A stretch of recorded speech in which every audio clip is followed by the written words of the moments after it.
Adlaw nga Huwebes karon mga kaigsuunan, petsa 8 sa bulan sa Setyembre tuig 2022. Ato karong gisaulog ang kapistahan sa adlaw natawhan ni Berheng Maria. Happy birthday Mama Mary. Ang pagbasa kinutlo gikan sa Ebanghelyo sumala ni San Mateo, kapitulo 1, bersikulo 1 ngadto sa 16 o bersikulo 18 ngadto sa 23. Mao kini ang talaan sa kagikan ni Hesukristo kaliwat ni Haring David nga kaliwat ni Abraham. Gikan kang Abraham ngadto kang Haring David mao ang musunod nga mga kaliwatan. Abraham amahan ni Isaac, Isaac amahan ni Jacob, Jacob amahan ni Juda og sa iyang mga igsuon. Juda amahan ni Perez og si Zera, si Tamar ang ilang inahan. Perez amahan ni Hezron, Hezron amahan ni Aram, Aram amahan ni Aminadab, Aminadab amahan ni Naason, Naason amahan ni Salmon, Salmon amahan ni Boaz, si Rahab ang iyang inahan. Boaz amahan ni Obed, si Ruth ang iyang inahan. Obed amahan ni Jesse, Jesse amahan ni David nga hari.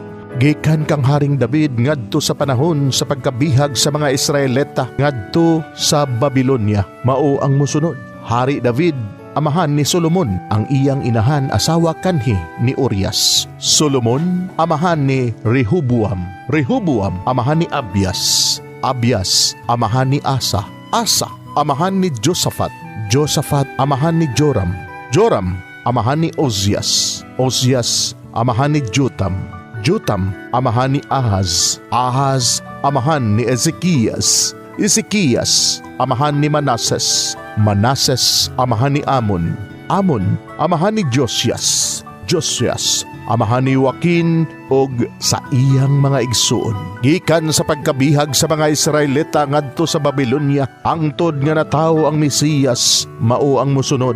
Jeconias amahan ni Salatiel, Salatiel amahan ni Zerobabel, Zerobabel amahan ni Abiud, Abiud amahan ni Eliakim, Eliakim amahan ni Hazor, Hazor amahan ni Sadok, Sadok amahan ni Akim, Akim amahan ni Eliud, Eliud amahan ni Eleazar, Eleazar amahan ni Matan, Matan amahan ni Jacob, Jacob amahan ni Jose, Jose bana ni Maria nga maoy inahan ni Jesus nga giilang Mesiyas. Mao kini ang kaagi sa pagkatawo ni Hesukristo. Ang iyang inahan nga si Maria niadtong panahona gitakda nga maminyo kang Jose apan sa wala pa sila magtipon, nakamatikod si Maria nga nagsabak siya pinaagi sa gahom sa Espiritu Santo. Si Jose nga iyang pamanhunon tao nga matarong ug dili buot nga pagkaulawan niya si Maria atubangan sa mga tao. Busa nagplano siya sa pagpakigbulag kaniya sa hilom. Samtang naghuna-huna siya ni ini, may pakita kaniyang usa ka anghel sa Ginoo pinaagi sa damgo ug miingon,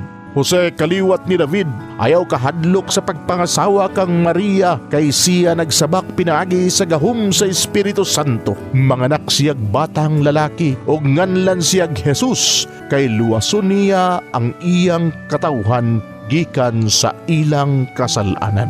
O kining tanan na hitabo aron matuman ang giingon sa Ginoo pinaagi sa propeta, ang usa ka putli nga batan-ong babayi magsabak unya manganak og batang lalaki. Nganlan siyag Emmanuel nga sa ato pa ang Dios ania uban kanato. Mga igsoon, ang Ebanghelyo sa Ginoo. Daygon ikaw o Kristo.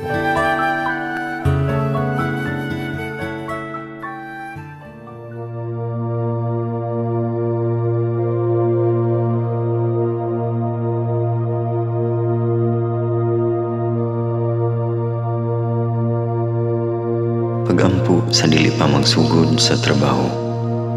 Magampo kita sa ngalan samahan sa Anak ug sa Espiritu Santo. Amen. Langit mo namong Amahan, sa among pagsulod nining trabahoan, among gidala ang imong presensya uban kanamo.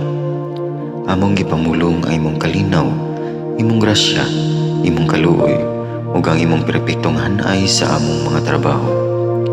Among gipadayag ang imong gahom labaw sa tanan, diha sa mga butang nga among mahimo, masulti, mahuna-unaan, ug mahukman sulod nining adlaw.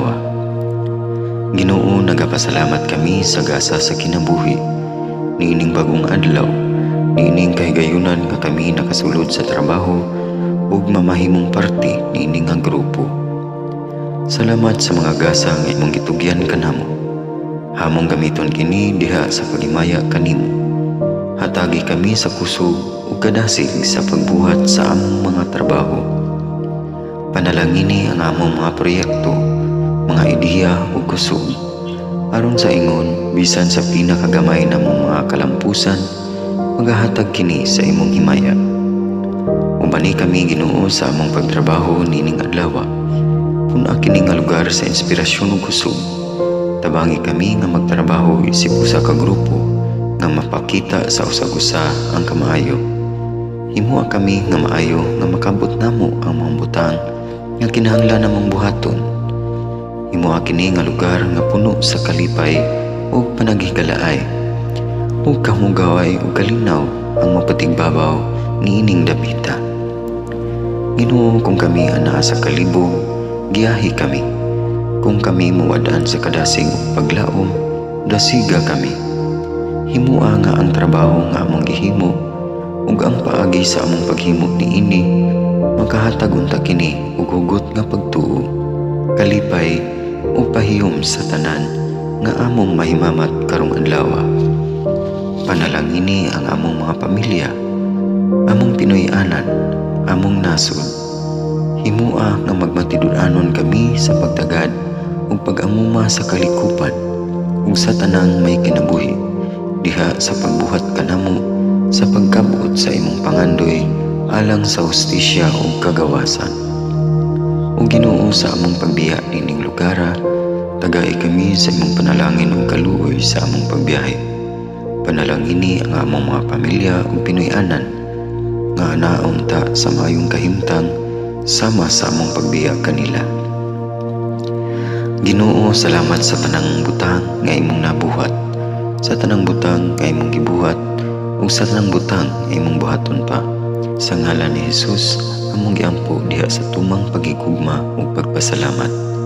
Amen. Sa ngalan sa Amahan, sa Anak ug sa Espiritu Santo. Amen.